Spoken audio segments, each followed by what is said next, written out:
জ্যৈষ্ঠ মাস বলে কথা, গরমে আম কাঁঠাল তো পাকবেই, সাথে আমাদেরও অবস্থা অনেক খারাপ। আপনাদের কী অবস্থা এই গরমে?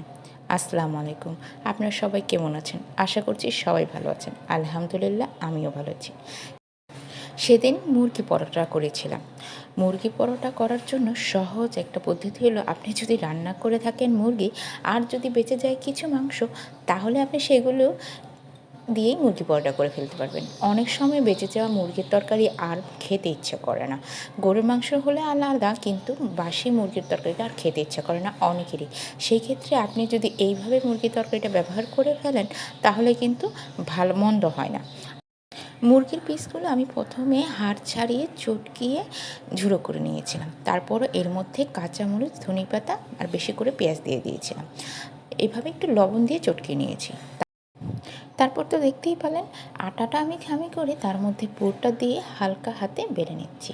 এভাবে হালকা হাতেই বেলতে হবে, তা না হলে আপনার ভিতরের পুরটা বের হয়ে যাবে।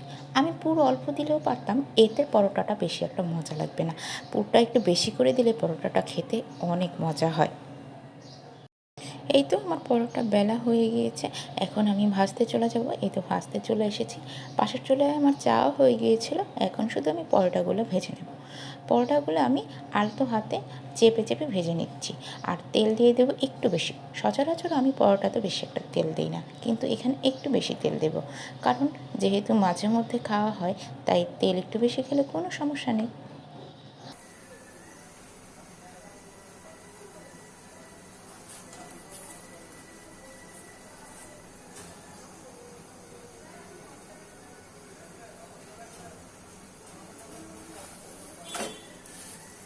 আমাকে সাপোর্ট করতে লাইক শেয়ার করতে কিন্তু ভুলবেন না। আর সব